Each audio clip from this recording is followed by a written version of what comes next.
Halo. Good morning. Selamat pagi. Selamat pagi kawan-kawan sekalian.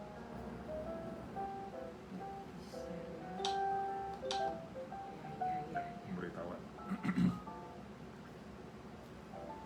Oke. Halo kawan-kawan, apa kabar? Selamat bersua kembali bersama dengan... Kok bisa suaranya aneh ya? Kayaknya nggak masuk. Sebentar ya guys. Kita lagi cek sound dulu.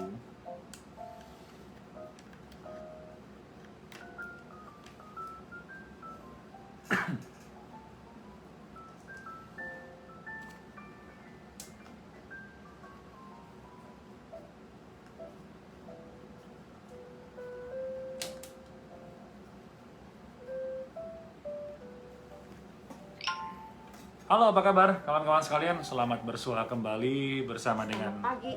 kami berdua. Saya di sini Agam. Agung. Agam. Saya di sini Agung Senarto. Amina Chandra. Ya, semangat pagi buat Putri Merindu. Ada Widi, semangat pagi juga. Gimana, sehat-sehat semua? Sehat, Sehat semangat ya. walafiat? Tetap semangat ya. Sepertinya pandemi ini makin kritis saja, makin memanas saja. Termasuk di Indonesia, termasuk juga di mana-mana ya. Jadi teman-teman, untuk di Taiwan, untuk siaga 3-nya tetap diperpanjang hingga 12 Juli. Jadi teman-teman wajib patuhi protokol kesehatan. Harus. Selalu menjaga kesehatan ya. Harus ya, harus ya. Kayaknya beberapa hari ini kalau sore hujan ya. Sore hujan. Ya. Ya. Sampai minggu depan. Begitu nggak dikasih hujan, Kering. nggak kurang hujan air. mulu gitu, kurang naik. Sekarang kelebihan. Hujan terus. Ada beberapa tempat yang banjir. Iya, sampai banjir gitu loh. Iya. Tapi nggak apa-apa lah ya, daripada kita kekurangan air, betul nggak sih? Ya, daripada kekurangan air. Oke guys, kita ngomongin dulu nih langsung kasus dulu deh ya. Ini gue berasa nih, kalian pernah dengar nggak sih kasus beginian? Aku nggak tahu nih. Pernah dengar nggak ada kasus, ada orang Indonesia, dia itu tawarin kerjaan kaburan, kerjaan gak resmi di wilayah mana nih ya? Di Ini juga wilayah termasuk human trafficking ya. di Fongshan ya, Fongshan tuh Kaohsiung ya. Oke. Jadi di daerah Kaohsiung nih, terus udah gitu kerjaannya itu apa ya? Jalan-jalan aja. Enggak, jadi dia tuh jadi Nemenin orang. kakak beradik ya, kakak beradik. Terus kakak beradik ini cewek ya, kira-kira usianya hampir 40-an. Mereka menikah di Taiwan. Iya, mereka menikah dengan orang Taiwan. Kemudian sampai di sini dia itu bilang bisa bantu ngurusin kerja resmi, Ya, surat kerja resmi, tiket. terus tiket pesawat. Tapi ternyata begitu orang itu sampai di Taiwan, dia itu malah mempekerjakan secara ilegal, maksudnya kerja di tempat-tempat misalkan konstruksi ya. macam-macam. Dia kerja, bukan. Dia macam-macam kerjanya. Misalkan kerja di Perkebunan, ya, terus peternakan. Terus tiap bulannya bisa dapat gaji 18.000. udah gitu, uang agensinya setiap bulan itu 10.000. Jadi dia bilang sama si pekerja Indonesia, orang Indonesia, dia bilang udah datang ke Taiwan, gue bantuin, ya jasa jadi kayak calo gitu ya. 18.000, 10.000 buat agensi gelap ini, komisi per bulan loh guys, per bulan. Terus 8.000 buat temen ini, buat orang ini gitu. 8.000 cuma berapa juta? 8 kali 5 ya 3 juta 8 kali 5 40 juta ya. 4 juta NT. 4 juta rupiah. 4 juta ya mendingan kerja di Indonesia. Di Jakarta. Iya. Terus udah gitu, dia mereka ini disediain mes ya. Tapi mesnya mungkin rame-rame kali ini, nggak tahu lah ya. Udah gitu dia tuh kakak beradik ini, dua perempuan ini, dia itu foto-fotonya dengan mobil-mobil keren ini. Kayaknya ada satu mobil, nih mobil apa nih? Ini mobil kuda apa? Mustang, ya Mustang. Terus sama BMW. Foto sama BMW. CAD nih. Itu mereka itu sukses banget gitu ya. Terus udah gitu mereka nih imigrasi ya, udah dapat laporan kali ya, dapat laporan kalau dia itu jadi agensi gelap. Udah gitu yang parahnya ya, bukan cuma satu orang doang loh yang jadi korban. Ada 3 orang Indonesia jadi korban.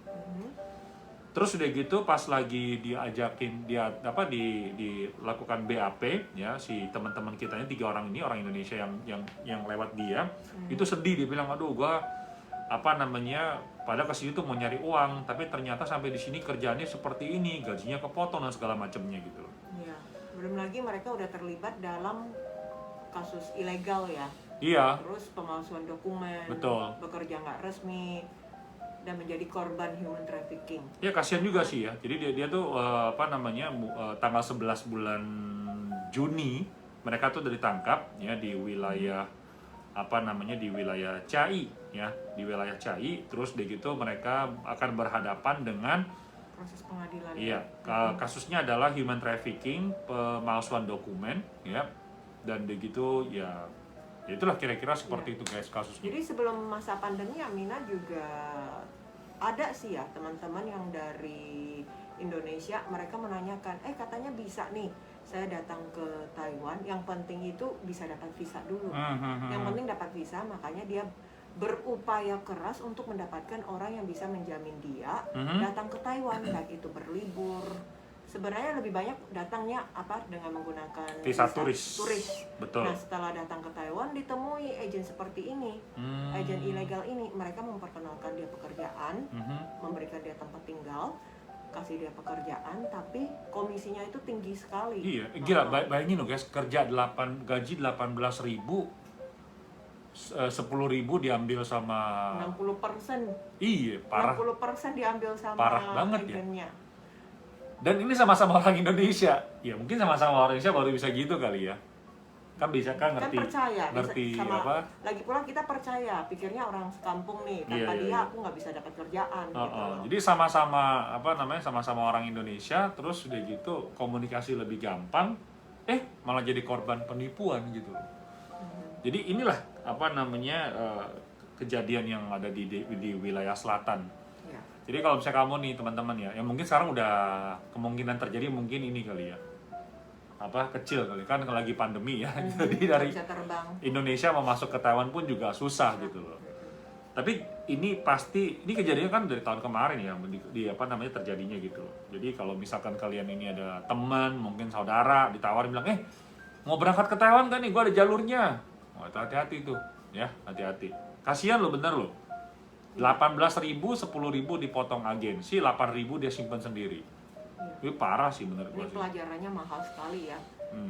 Jadi teman-teman juga hati-hati sih ya. Mungkin setelah nanti pandemi ini usai, kita yang juga sudah bebas ke luar negeri bekerja, ya hati-hati aja. Beneran gitu. hati-hati. Jangan cuma mendengarkan, bisa calling visa. Apa itu calling visa? Diperjelas dulu. Iya. Bener nggak? Terus perusahaan ini bener nggak dia bisa merekrut? Iya. Soalnya banyak yang merasa bahwa setelah datang ke Taiwan kerja apa aja oke. Iya. Pikirnya seperti Indonesia, saya warga Indonesia, saya mau bekerja di Indonesia juga oke. Padahal belum tentu ya, setiap negara juga punya aturan masing-masing gitu. Nah ini yang buat yang di TikTok nih, banyak teman-teman yang mungkin baru pertama kali kenal sama kita berdua ya.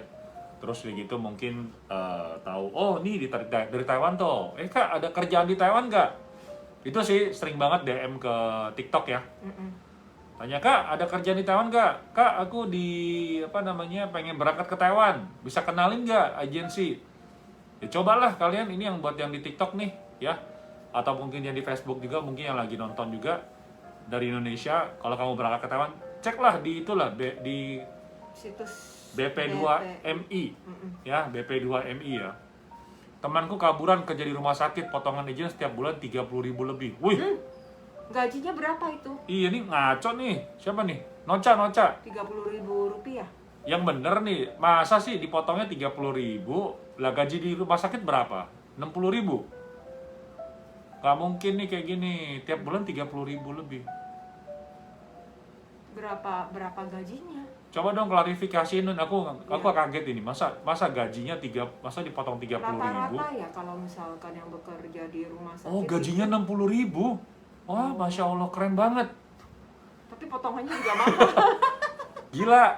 Tapi parah sih. Kok bisa dapat gaji 60.000? Perharinya 2.000 kali 30. Oh iya. Dia nonstop berarti Oh bekerjanya. iya. Dia bukan gaji per bulan kali, mungkin gaji harian. Mungkin ya. Bener Kak, kemarin dia curhat sama aku. Iya. Menggiurkan banget tuh 60.000. Iya. Kan aku iya. Ya mungkin tadi itu. Jadi gajinya itu per hari, sehari 2.000 bener. 1.000 diambil sama agensi, dia dapat 1.000. Ini kayak gini, ya gini lah kalau kaburan lah. Sekarang gimana coba kalau dia kaburan? Dia lapor salah, dia nggak lapor dia kesel. Jelas-jelas dapat 2.000. dapat 2.000. Oke lah, komisi 20% lah. Iya. Ini komisinya 50%. Iya. Tapi ditawan 6 tahun nggak ada. Jangan tergoda beneran. Tapi itu salah ya, salah. Enggak, kayak menurut gua Nggak tuh sesuai dengan aturan. mungkin gini ya. Aku nggak tahu nih ya. Ini aku nebak-nebak, kalau salah tolong koreksi ya guys. Waktu lagi punya masalah, pengen buru-buru keluar dari masalah itu, betul nggak? Jadi dalam mindsetnya dia itu, oh ya udahlah nggak apa-apa lah. Yang penting gue keluar dulu dari tempat kerja ini, tempat yang menyebalkan dan juga bikin galau tiap hari gitu loh. Terus begitu ada yang nawarin, ya udah gini aja deh Kak. Misalkan ditawarin, mau nggak aku tawarin kerjaan di rumah sakit sehari 2.000. Terus udah gitu kamu dapat 1.000, aku dapat 1.000. Mau nggak? Mau. Nah, karena tadi tuh mindsetnya itu dia lagi mikir, yang penting gue keluar dulu deh. Terus dia hitung-hitung nih. Di majikan sehari 567. Iya, satu Di sana bulan 1.000. total sebulan berarti berapa? 60.000. Enggak, maksudnya di rumah sebelumnya. Oh, di rumah sebelumnya kan 17.000 tambah lembur, ya kira-kira 20.000 lah gitu Iya. ya. Belum lagi nggak bisa bebas, nggak bisa main HP. Ini ada nawarin nih 30.000, duitnya lebih banyak, terus dia gitu lebih bebas. Ya udahlah, keluarnya kabur deh. Dia kabur nih. Iya. Terus begitu kabur, dia mulai kerja, kan orang pasti kan jenuh juga kan, capek. Terus dia mikir, Terus nggak bisa istirahat sama, tapi dia bilang nggak apa lah, daripada gue balik ke tempat yang dulu cuma dapat 20.000, sama-sama nggak bisa istirahat, gue dapat 30.000, lebih banyak 10.000. Nah udah berjalan, terus dia mikir lagi, gimana ya, kok gue dapat gaji dari majikan 60.000. iya 60.000, dia kasih gue 2.000. Aku terimanya cuma 30.000, wah 30.000 dari sama agensi, wah dia mulai banding-bandingin, sialan. Gua kerja mati-matian, lu enak aja dapat 30.000, nggak usah ngapa-ngapain. Nah, udah mulai deh. Nah, ini aku lagi nebak aja, nggak tahu benar nggak, pemikirannya begitu. Jadi guys, permasalahan itu biasanya muncul pada saat kamu lagi kepepet atau kamu lagi jenuh. Jadi kalau misalkan kamu udah mengambil keputusan, beneran dipikir-pikir dulu sebelum kamu ngambil. Terus kalau udah ngambil keputusan, ya udah dijalanin benar-benar dengan ini. Beneran, kalau nggak kamu bakal bisa. Tapi resikonya juga harus nanggung sendiri. Iya, betul. Kita bukannya nganjurin kalian kabur ya, enggak ya, bener ya, bukan. Jadi beneran dipikir baik-baik sebelum lu milih lu jadi ilegal, kabur dari majikan, lu jadi ilegal di tempat. Beneran, banyak orang tuh yang kabur tuh akhirnya nyesal. Kalau bisa diulang lagi dia nggak pengen kabur. Beneran. Karena mungkin kalau misalnya dengan tidak kabur, dia bekerjanya lebih tenang. Iya. Satu, lebih tenang. Kedua, dia dapat fasilitas apapun ada. Seperti kalau misalnya dia sakit, bisa berobat dengan menggunakan askes. Kalau yang di pabrik masih dapat asuransi tenaga kerja. Iya. Terus kalau misalnya dia udah kepergok, ketangkap, pengen kerja lagi, ya nggak bisa. Betul. Nah jadi ini ada yang bilang nih, orang tua aku sering bilang nih Kak, katanya si siapa nih namanya, Aichan, kalau mau kabur mendingan pulkam. Bener, gue setuju banget. Seperti kondisi ini dia merasa galau, merasa tertindas ya. Tapi dia nggak bisa tertekan. melapor. Dia gimana mau lapor? Iya. Lu mau lapor bisa, tentu bisa. Tapi pada akhirnya adalah resikonya, pulang. Ya lu pulang. Kembali lagi kan, lu mesti mikir lagi nih. Gua lapor akhirnya pulang, atau gua bertahan di sini, atau gua pindah lagi majikan.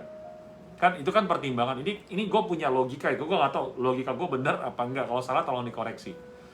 Jadi makanya kembali lagi, lu ditawarin lagi nih pemikiran untuk ambil keputusan. Lu mau kabur, mau lapor, atau mau bilang lu tolong pindahin gue ke rumah sakit lain deh. Atau kamu lu negosiasi lagi sama si agensi, lu jangan 1.000 lah, lu 500 aja lah gitu. Tapi jujur aja, apakah dia mau? aku cari orang lain. Jadi nyari lagi kuburan yang lain, tawarin lagi, ini ada yang 30.000 nih. Jadi si agensi gelap ini dia tuh nggak bakal kehabisan Sumber. nggak bakal kehabisan pekerja kaburan, nggak bakal kehabisan. Bilang, kamu mau nolak, kalau gitu aku naik ya komisiku ya. Iya, lu malah diancem. Ya, tadi kan potongnya 1.000, sekarang 1.200 ya. Kamu dapat 800 ya. Lu mau nggak? Kalau nggak mau gue nyari orang lain nih. Waduh. Nah ini makanya ini nggak pernah habis. Karena tadi itu kembali lagi kepada orang-orang yang orang lain yang lagi diurung masalah. Terus udah gitu pemikirannya, aduh gue capek banget di sini, gue kayaknya pengen keluar dari tempat ini. Ada yang nawarin lagi. Jadi ini udah kayak lingkaran setan, tau nggak guys? Ya, termasuk dari agensi mereka juga punya pikiran yang sama. Saya tuh ngambil resiko loh untuk membantu kamu cari kerjaan loh. Gue bakal ketangkep juga. Kalau ketangkep juga, dendanya gimana? Juga tinggi-tinggian. Betul. Jadi lingkaran setan ini nggak bakal habis, akan putus kalau kita nih benar punya akal sehat.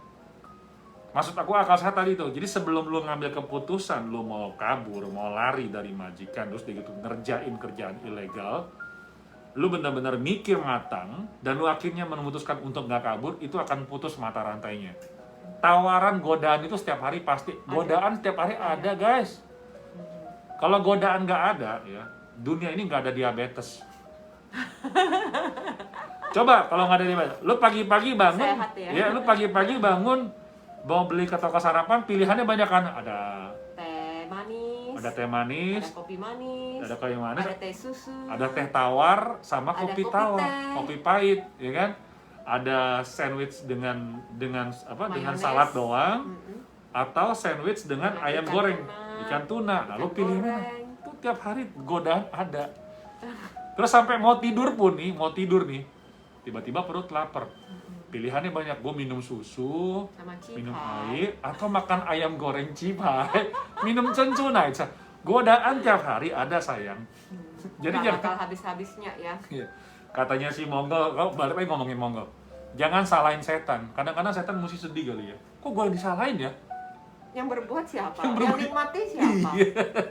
Ini bercanda ya guys, nggak ada maksud apa. Gue cuma kadang-kadang komika gitu kalau ngomong itu lucu bener. Iya, karena manusia masuk akal juga, selalu menyalahkan, nggak pernah menyalahkan diri sendiri. Iya. Ini leher kesalahan disalahin siapa?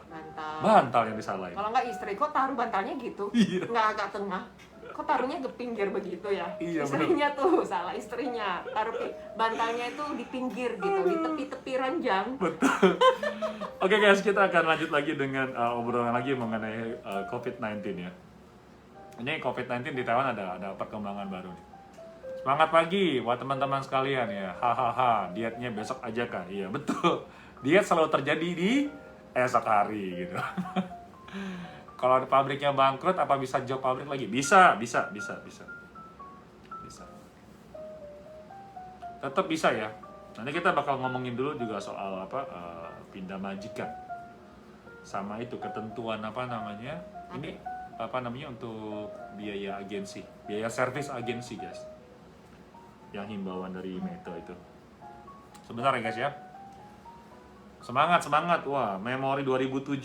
Waduh, lama banget Kak. 2007. Di mana kita masih imut-imut, masih tengil. Ingusan kali ya. Ingusan. Oke guys, kita lanjut lagi ya.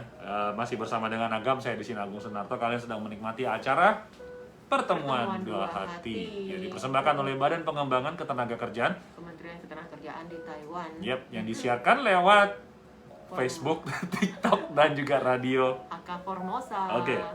Nah, kita ngomongin soal ini dulu nih, soal virus ya, virus Delta. Kenapa nama virus tuh keren-keren ya? Alpha, Beta, Delta. Gamma. Tapi kalau Gamma, jangan sampai Gamma.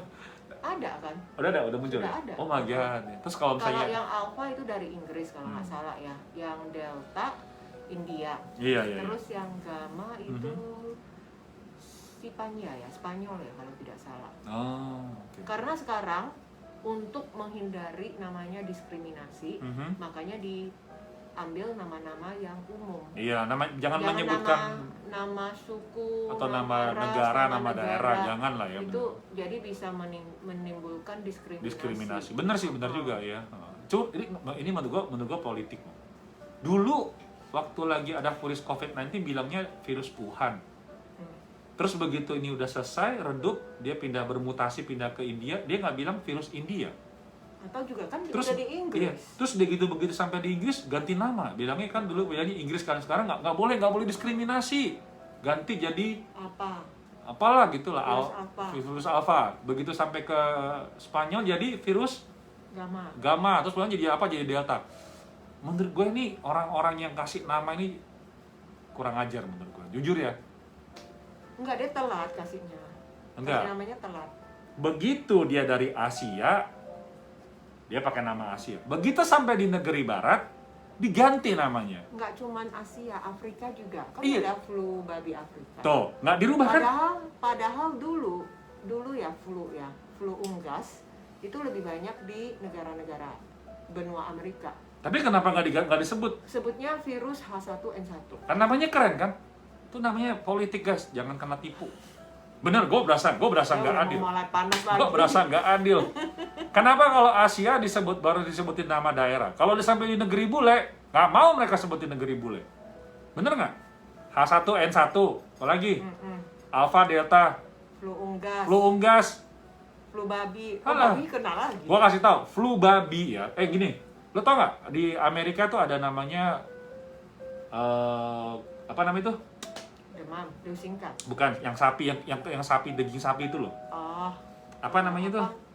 Penyakit kaki dan kuku ya? Iya, apa sih? Tapi yang sapi punya ya. Kan dulu kan pernah ada kasus tuh di Amerika. Jadi bukan sapi kok rabies. Sapi Amerika itu pernah ada virus juga. Tapi kenapa nggak disebutin virus Washington misalkan gitu loh. Atau virus Los Angeles. Ayo. Kan hati-hati makanya kita sebagai orang yang punya akal sehat itu harus beneran jangan ikut-ikutan sama berita. Kita mesti ngeliat juga ini kalau tiba-tiba gue nyambung aja gitu loh. Dulu dari China bilangnya virus Wuhan.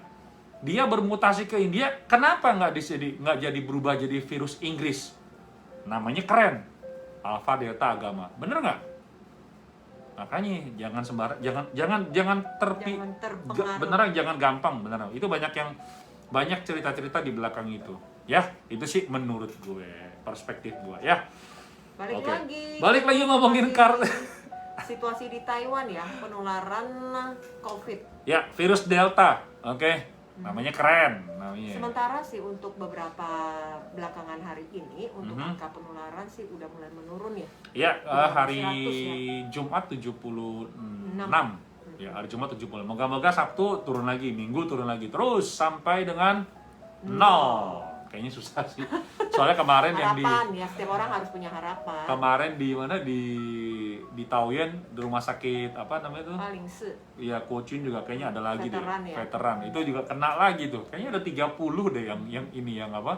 Terinfeksi. Makanya gitu. siaga 3-nya itu terus diperpanjang. Iya, memang sih banyak yang mengharapkan agar siaganya itu bisa turun ke siaga 2. Iya. Kalau bisa juga turunnya 2,5. Iya. Jadi ada sebagian pelaku usaha mereka bisa beroperasi. Tetapi karena melihat kondisi seperti ini, ditambah lagi kekurangan tenaga medis, makanya tetap diperpanjang. Tapi kasihan loh kalau misalnya kondisi seperti ini. Aku kemarin beli makan siang keluar, itu gue liatin kan di daerah, kita tinggal di Chongli ya guys, di daerah Chongyan, Tashi sini rumah Universitas Chongyan. Itu dulu kan rame ya makanan di pinggir jalan tuh ya. Sekarang banyak banget toko-toko tuh sewa semua. Ya. Beneran loh. Tutup terus tempel sewa. Iya, tempel stiker warna merah. Kalau nggak dialihkan ya atau disewakan gitu. Banyak banget loh. Satu baris kemarin ya. Dulu waktu lagi sebelum bulan Mei ya. Itu ini penuh rame. Sekarang kasihan bener. Terus ada toko boneka pencapit iya, boneka tutup. Sekarang kan nggak boleh buka. Nggak boleh, iya. Nggak boleh. Yang paling kasihan lagi itu yang biasanya kalian beli makan siang di depannya di Insuan itu loh. Itu ada satu toko baru mau buka, sampai sekarang nggak buka-buka. Bukan, itu dulu toko obat, itu mau direnovasi guys. Jadi toko obat juga? Nggak, dia mau jadi warung makanan. Nggak berani buka. Kalau buka mau jual ke siapa? Karena nggak makan di tempat. Iya, nggak boleh makan di tempat. Makanya nih, aduh, Iya. kasihan banget. Nah, kita bisa bayangin ya, kalau kondisi seperti ini, kalian tahu kan di Indonesia sekarang kurang lebih 8.000 sampai 12.000 ya virusnya ya, apa namanya, yang terinfeksi ya. Udah gitu, yang apa namanya, yang di Jakarta sampai dengan 7.500 ya, 7.000-an lebih lah per satu hari. Baru. Gila itu sih, beneran Terobosan baru. jumlah yang sangat mengerikan banget ya. Ya, Waduh, kenceng banget. sampai ditelepon nih, mau dimatiin nggak waker lu? Ya, jadi ya itulah virus Delta ini yang sekarang ini ternyata udah masuk ke Taiwan guys. Ternyata udah masuk ke Taiwan juga. Jadi kemarin itu di daerah selatan ya kalau nggak salah, Pintong ya kalau nggak salah ya. Di daerah Pintong ada seorang apa namanya warga yang membawa virus ini dari Peru guys. Oke. Nah, jadi sekarang nih dari pemerintah Taiwan sendiri, jadi pusat komando kemarin udah mengumumkan per tanggal 27 Juni ya, semua orang yang datang dari luar negeri itu harus ditempatkan di pusat karantina. Oke. Dan mereka harus dikarantina selama 14 hari ya. Udah gitu. Ini mereka harus tinggal di pusat karantina ya, bukan di hotel ya. Nggak boleh ya. Tempat yang apa sudah ditunjuk pemerintah. Iya, itu harus di situ karena mereka ingin menjaga agar tidak bocor gitu loh istilahnya. Ya. Nah, dari mana aja negaranya nih yang menjadi pusat yang harus diperhatikan?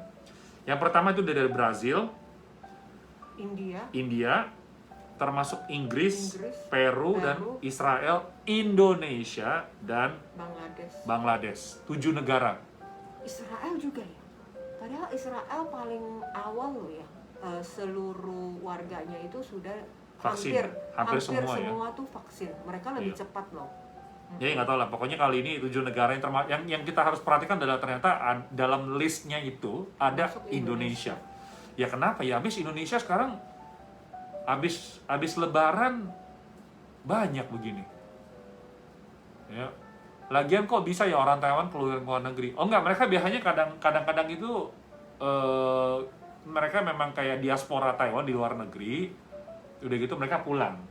Itu ada. Kalau enggak mereka memang kuliah atau kan Taiwan kan banyak pengusaha-pengusaha yang mengembangkan bisnisnya ke luar negeri kan, ya, buka pabrik. Gitu iya. Ya. Ataupun punya visa atau punya kartu permanen, izin permanen, mereka bisa ke luar negeri. Iya. Jadi gitu. Mungkin teman-teman ngikutin kali ya berita-berita banyak juga warga Taiwan yang naik pesawat terus ke Amerika untuk mendapat vaksin. Iya, gitu loh. Nah, jadi inilah yang memang teman-teman harus perhatikan ya. Ini virus Delta nggak main-main. Kemarin ada sempat diberitakan juga kalau penularan itu hanya butuh waktu 14 detik, guys. Ini yang Delta ya. Iya, hasil penelitian yang dilakukan di China waktu itu di daerah mana aku lupa provinsinya, dia bilang penularan ini hanya butuh 14 detik. Jadi, misalkan kamu pembawa virus nih ya. Kemarin tuh kalau nggak salah videonya begini ceritanya. Jadi ada ibu-ibu, dia tuh makan di restoran, kemudian ibu ini yang membawa virus ini ke kamar mandi atau ke toilet. Ke toilet, dihitung-hitung begitu keluar, itu kan ada CCTV-nya ya. China kan CCTV di mana ya, di mana-mana.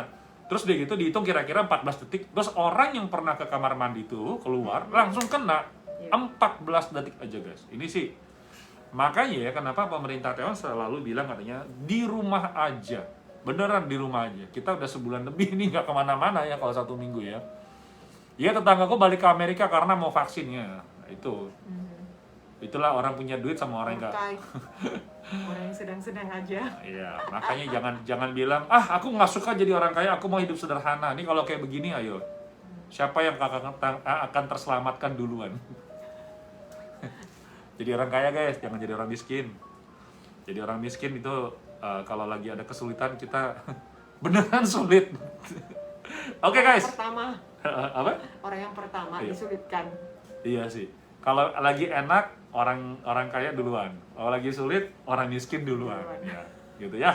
Jadi harus cerdas harus kaya jasmani dan rohani. Ya, harus seimbang.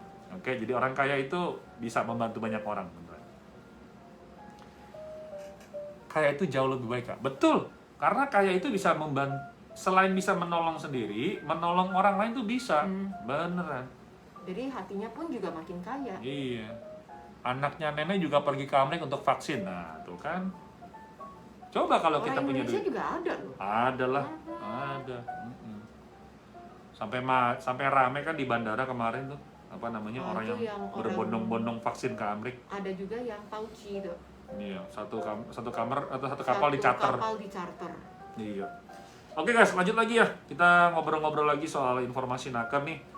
Kita ngomongin dulu ini deh ya. Apa namanya, soal biaya agensi kami nah. Biaya agensi gimana nih, biaya agensi? Kalian tahu kan ya, kalau di Taiwan itu kan kerja di Taiwan kita pasti kebanyakan ya, jangan bilang pasti ya, kebanyakan itu ini. Melalui agensi. Ya, agensi. Karena kan majikan sibuk nih. Iya. Majikan juga kurang fasih dalam pengurusan surat atau dokumen, maka memberi kuasa kepada agensi untuk mengurus. Nah, Iya. di mana kalau agensi sudah membantu mengurus perekrutan sampai juga teman-teman yang datang ke Taiwan, jadi agensi berhak untuk menarik biaya layanan, Iya. biaya dokumen dengan majikan. Kemudian untuk pekerja, agensi berhak untuk menarik biaya pelayanan kepada pekerja migran. Aku nanya dulu sama kalian guys ya. Kalian ya, di sini ada yang masih pakai agensi sama yang sudah mandiri belum? Mandiri maksudnya kalian udah nggak pakai agensi lagi ya. Kamu udah nggak usah bayar bulanan lagi. Tolong diketik dong. Kalau misalkan kalian masih pakai agensi, tolong tulis 1 ya. Kalau misalkan sudah tidak pakai agensi, tolong ketik 0. Aku pengen tahu nih perbandingannya seberapa banyak. Penasaran aja di sini. Sekali lagi ya. Kalau kamu pakai agensi, ketik 1. Kalau kamu udah nggak pakai agensi, tulis 0. Aku pengen hitung. Coba kami lihat yang di FB ya. 1, 2, 3, oke, 4, 5. Yang pakai agensi tempat di TikTok udah 5 orang. 6, 7, 8, 9 banding 1, 10 banding 1. Itu 5G ya? Facebook memang lebih lama. Ada. Oke, di TikTok aku udah lihat ya, 11, 12 banding 1. 1, 2, 3, 4, 13. 7, 8. 14, 15. Kalau di TikTok gue di secara kasar aja ya. Aku udah 2 loh. 2 yang 0. Iya, di TikTok itu perbandingannya 15 banding 1. Ya, yang udah ngisi ya. Di Facebook udah bandingannya. 13 banding 2. 13 banding 2 ya. Oke. Jadi memang Rata-rata masih pasti pakai agensi. menggunakan jasa agensi. Tapi aku penasaran sih, kalian kalau misalnya pakai agensi itu alasannya apa? Apakah karena kebutuhan? Kalau kebutuhan tolong tulis 5 ya. Kalau kebutuhan tulis angka 5. Kalau karena majikan tulis 6. Oke? 5 karena kebutuhan, 6 itu karena majikan yang menentukan. Aku pengen tahu ini. Kebutuhan karena butuh agensi, jasa Iya, agensi. kamunya yang butuh gitu loh. Kan saya kan kadang-kadang nggak bisa komunikasi sama majikan. Butuh agensi untuk membantu menerjemahkan. Atau aku sendiri juga takut misalkan ketinggalan kelupaan untuk medikal. Terus tidak bisa ngurus ARC. Betul. Tidak bisa ngurus paspor. Jadi juga membutuhkan jasa agensi. Oke, punyaku di TikTok 3 banding 1 ya. 3 karena majikan, 1 karena kebutuhan. Aku penasaran, kasih aku input dong guys, aku pengen tahu nih. Jadi 5 itu adalah karena kebutuhan, 6 itu karena majikan. Oke, 4 banding 2. 4 banding 2. 10 Jadi banding 1. 10 banding 1. Jadi 10 orang karena kebutuhan, Iya. 1 karena majikan ya. 5. 5 banding 5, 6. 5. Oh, oke. Tapi di sini banyak juga yang jawab, bos nggak mau ribet. Aku di sini kira-kira 10 banding 8 banding 1 sih. 8 banding 1. Agensi nggak pernah datang, cuman ngurus ARC, medical sama pasporan doang. Oke. Kebutuhan buat pulang cuti. Kenapa kebutuhan? Kalau mau cuti baru panggil agent. Oh, gitu ya? Kalau dia kerja nggak perlu, nggak butuh agensi. Dia sudah bisa komunikasi sama majikan. Iya. Iya sih, Kak Bos nggak ngerti apalagi kita. Oh iya sih. Iya. Oke, tapi ini apa yang survei yang kita bilang ini tidak bisa mewakili seluruh ini ya, seluruh Pekerja migran Pekerja asing migran. di Taiwan. karena beberapa 2 tahun yang lalu ya, awal tahun kemarin ya, yang katanya hapuskan biaya agensi ya. Aku mikir gini guys ya. Nah ini balik lagi nih. Ini harus kita coba telaah ya guys ya. Ada yang bilang katanya saya nggak mau bayar agensi, nggak perlu agensi. Oke, nggak perlu biaya agensi. Hilangkan biaya agensi. Dari survei tadi ya, ini survei secara kasar ya guys ya. Kita ini nggak bisa mewakili seluruh Indonesia di Taiwan ya. Kalian perhatikan nggak tadi kita bilang? Pertanyaan pertama adalah siapa yang masih pakai agensi? Di tempat lu berapa tadi? 13 banding 13 banding 2. Gua punya kira-kira 15 banding 1. Terus udah gitu, pertanyaan kedua adalah kalian pakai agensi itu karena kebutuhan atau karena majikan? Di tempat gua tadi berapa ya? Tadi 6 banding 2 kalau nggak salah. Aku berapa ya, lupa. Pokoknya perbandingannya masih butuh Lebih agensi, tinggi. ya, Lebih masih tinggi butuh agensi. agensi. Nah, sekarang pertanyaannya gini guys. Kalau tahun kemarin yang diproteskan oleh segelintir orang bahwa hapuskan biaya agensi, hapuskan sistem agensi. Pertanyaannya adalah, apakah yang mereka suarakan mewakili suara-suara kalian? Oke? Jadi kita nih, orang-orang kita ini yang masih butuh agensi, kadang kalian mesti bersuara juga. Jadi jangan ikut-ikutan. Kita nih manusia yang udah dewasa, punya akal sehat untuk berbicara. Tapi kita harus ada ininya ya, ada alasannya.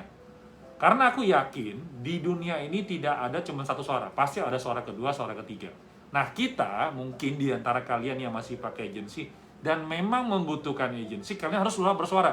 Aku nggak berbicara harus membela agensi, bukan ya. Jangan sampai sebuah kebijakan yang dikeluarkan oleh pemerintah ataupun juga orang yang berwenang malah merugikan kita gitu loh. Nah, ini suara ketiga nih. Sebenarnya kurangin aja Kak biaya agensi. Nah, ini suara ketiga kan? Lagi pula di Taiwan, sebenarnya dari pihak pemerintah khususnya untuk Kementerian Ketenagakerjaan, mereka terus-menerus menekankan setiap orang punya pilihan. Pilihan bisa memilih tanpa jasa agensi, dengan mandiri atau dengan menggunakan agensi. Iya. Tuh. Ada yang bilang katanya saya pribadi butuh agensi, saya nggak butuh agensi yang berat sebelah. Kalau gitu ganti agensi gitu guys. Jadi ini sebetulnya nggak ada jawaban yang benar cuma satu. Jawaban itu bisa ada beberapa. Makanya mungkin ini karena mungkin pandemi ya. Jadi suara-suara menghilangkan sistem agensi itu mungkin lebih surut.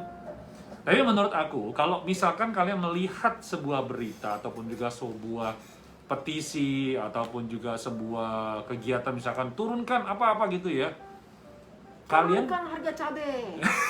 Kalau itu setuju gue supaya lebih irit. Harga cabai. Tapi nggak boleh gitu dong. Kalau misalkan harga cabai diturunin, petani makan apa? Ya, jadi harus ini. Kadang-kadang kan mahalnya gila-gilaan. Pas iya.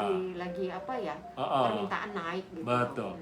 Makanya nih kalau misalkan ada semacam kayak petisi-petisi gini, kalian mesti berhenti sebentar. Nalar dulu. Ya, dipikir dulu. Ini benar nggak kalau keputusan seperti ini? Jangan sampai begitu itu dilaksanakan malah gue nggak bisa, gue tinggal di kampung, gue tinggal di desa, terus gue butuh agensi, lu hapus, terus gue nyari siapa? Lu mau bantuin gue terjemahin nih kakak-kakak yang tadi protes, kan gitu, ya. Kurangin biaya agent dan tuntut agent agar berpihak sama TK. Yang harus dibayarkan.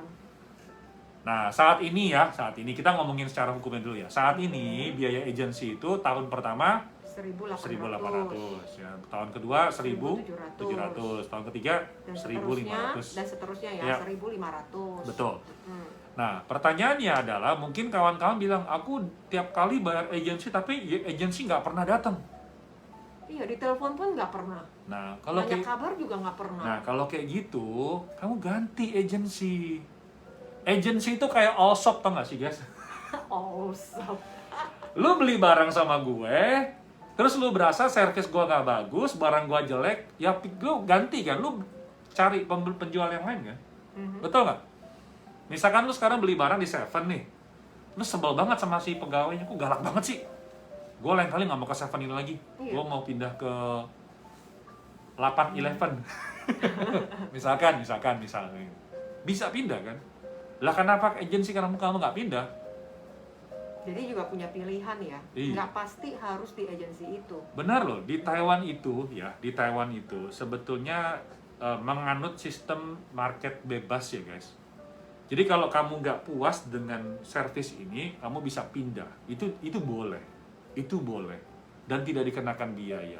Yang penting kamu bilang sama majikan ataupun juga perusahaan, bilang nih agensi jelek nih. Kenapa? Kamu harus ngomong bukti. Pertama, jadi jangan mengada-ngada ya guys. Maksudnya jangan kok agensiku nggak pernah telepon.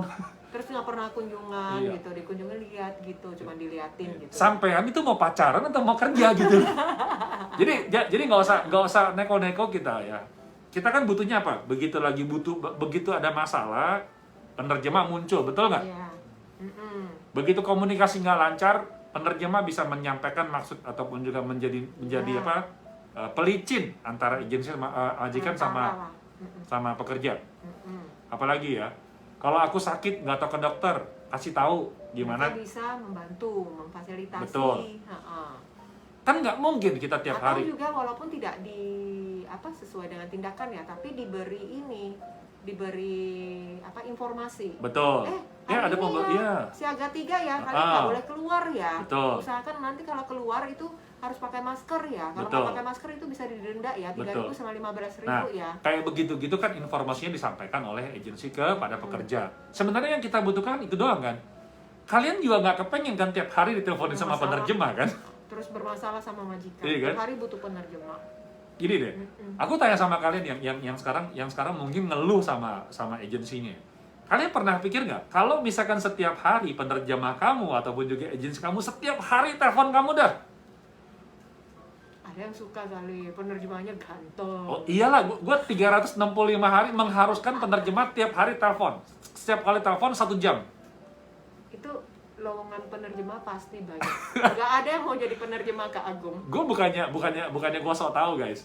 Kalau dia lakukan seperti itu, nanti lama-lama akan bilang, lu bisa nggak sih jangan telepon, gue lagi nonton drakor nih. Pacaran aja bisa bosen. Ya, pacaran aja bisa bosen, apalagi soal kerjaan gitu. Jadi gue balik lagi, makanya ya kan, iya betul Kak, iya. Jo tahu nih katanya. Masuk akal juga. Jadi gini loh, selain kita bilang ya penerjemah itu nggak bertanggung jawab, agensi itu nggak mau peduli sama kita. Kadang batasan-batasannya itu kita sendiri harus tahu apa sih yang kita butuhin. Misalkan gue udah jelas-jelas punya masalah, si agensi responnya lambat, nah itu lu boleh protes, ya kan? Terus dia gitu mau ke dokter ada siaga 3, kok gue nggak tahu, malah gue dapat informasinya dari Kak Agung, kan aneh gitu loh. Ya udah Kak Agung jadi agensiku aja. Ada yang setuju nggak gue jadi agensi kalian? Jadi kayak gitu guys. Kadang makanya dia bilang, agensi aku 1 bulan nggak pernah menghubungi aku. Pertanyaannya adalah, apakah dalam 1 minggu itu lu banyak masalah? Kalau banyak masalah, buruan ngomong. Tapi lu nggak ada masalah, kerjaan lancar, nggak butuh apa-apa. Ya. Terus lu minta agensi telepon. Karena kan saya bayar. Saya per bulan bayar 1.500. Iya betul, Ya betul. gitu, kamu yang telepon aja ke agensi. Iya, Saya baik-baik aja. Iya. Saya nggak kekurangan Iya. di sini. Iya, gitu aja gitu loh. Kok nggak telepon saya gitu loh, seminggu sekali. Setuju Kak? Kak Agung jadi agensi aja. Dari aku bulan 4 perpanjang kontrak, bos sudah bayar sama agensi, tapi agensi masih minta uang juga sama aku. Terus aku harus bayar lagi nggak Kak? Perpanjang kontrak. Perpanjang kontrak kan jangan bayar Kan lagi. yang bayar, Iya, ya? perpanjang kontrak itu nggak perlu bayar guys. Yang bayar tuh agensi gitu loh. Yang bayar majikan. Majikan. Kamu hanya Nggak membayar usah. biaya layanan agensi. Agensi per bulan Jadi aja. dari pemerintah, dari Kementerian Ketenagakerjaan selalu menekankan biaya yang harus kalian bayarkan ke agensi hanya biaya pelayanan agensi. 1.700 per Betul. bulan, 1.800, 1.700 dan 1.500 untuk tahun ketiga dan seterusnya. Ini gue suka Dan nih. tidak boleh bayar di muka. Ya, jadi masa abis servis baru bayar ya. Agensi itu bagaikan obat ya, pahit tapi dibutuhkan, maka carilah obat yang cocok. Nah, betul. Ini gue suka nih dengan apa istilah atau juga ibarat ini. Jadi kita nggak usah apa ya? Ini sih perspektif gue sih guys. Ngapain sih kita apa namanya meminta sesuatu yang sebetulnya kita nggak butuh gitu loh. Mana mungkin sih tiap hari lu minta agensi telepon lu sebulan 2 kali 3 kali, terus apa yang mau diomongin? Beneran loh, apa yang mau diomongin? Ini menurut perspektif gue ya guys ya. Tapi kalau misalkan lu minta tolong nggak dibantu, nah itu gue protes. Ya. Atau misalkan agensinya itu lalai, Iya. misalkan lupa kasih tahu ARC-nya terlambat, Betul. lupa ngaturin apa waktu medikal. Nah itu yang agensinya bermasalah. Iya kan, kalau sakit kepala buru-buru kan cari Panadol. Iya betul. Cari agensi dulu. Masa lu tiap hari taruh Panadol di samping?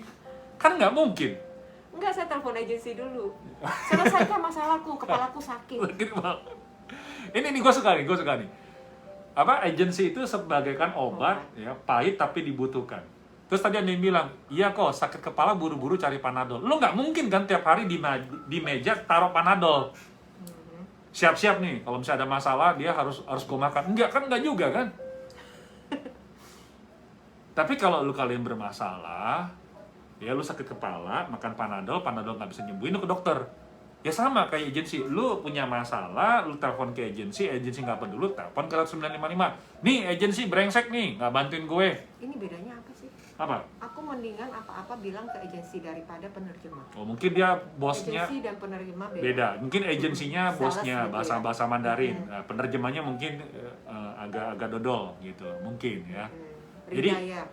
Jadi carilah agensi yang cocok buat kamu guys. Riyadi katanya agensi aku selama 7 tahun tidak pernah telepon sama sekali. Ya telepon aja mas. Bro, apa nih, apa sis? Nggak tahu kan namanya dah.